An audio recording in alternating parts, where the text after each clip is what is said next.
Quero enfatizar a importância desse período de preparação.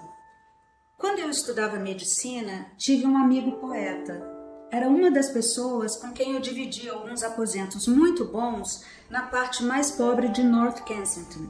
Vou contar a seguir como conseguimos os tais alojamentos. Meu amigo, o poeta, que era muito alto e preguiçoso e estava sempre fumando, caminhava certa vez por um calçadão quando viu uma casa que lhe pareceu muito agradável. Tocou a campainha.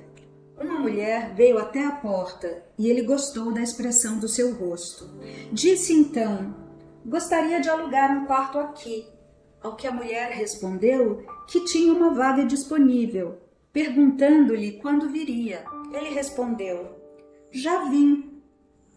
Assim ele entrou e quando a mulher lhe mostrou o quarto, disse a ela: "Acontece que eu estou doente e preciso ir direto para a cama. A que horas o chá será servido?" Meu amigo deitou-se na cama, de onde não saiu por 6 meses. Em poucos dias estávamos todos muito bem instalados, mas o poeta continuou sendo o favorito da proprietária.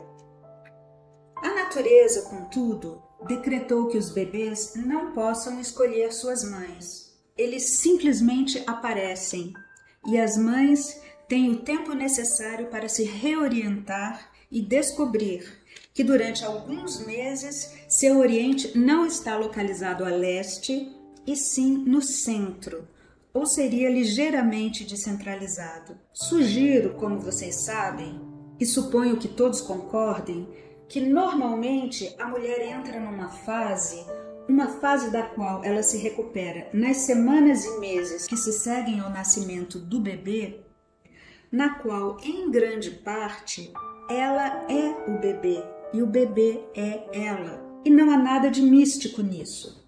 Afinal de contas, ela também já foi um bebê e traz consigo as lembranças de tê-lo sido.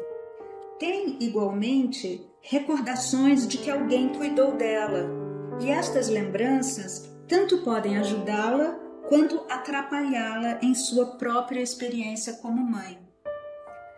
Penso que quando o bebê está pronto para nascer, se a mãe for adequadamente assistida por seu companheiro, pela previdência social ou por ambos, estará preparada para uma experiência na qual ela sabe muitíssimo bem quais são as necessidades do bebê.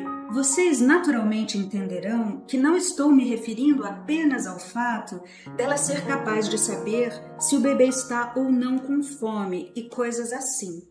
Refiro-me às inumeráveis sutilezas, coisas que somente meu amigo poeta seria capaz de expressar em palavras. De minha parte, dou-me por satisfeito em usar o verbo segurar e ampliar seu significado para que possa abranger tudo o que, nessa ocasião, uma mãe é e faz. Creio que se trata de um período crítico, mas mal me atrevo a dizer tal coisa, pois seria uma pena fazer com que uma mulher se sentisse constrangida exatamente neste ponto em que ela está e em que age naturalmente. É neste ponto que ela não pode aprender nada com os livros. Ela nem sequer pode recorrer a Spock. Neste momento em que sente se o bebê precisa ser tomado nos braços ou devolvido ao berço, ser deixado a sós ou mudado de posição, ou em que sabe que o essencial constitui a mais simples de todas as experiências, a que se baseia no contato sem atividade e que cria as condições necessárias para que se manifeste o sentimento de unidade entre duas pessoas que de fato são duas e não apenas uma.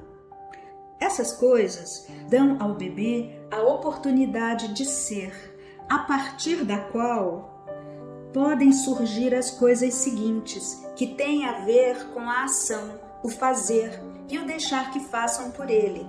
Aqui estão as bases daquilo que gradualmente se torna para o bebê uma existência fundamentada na autopercepção.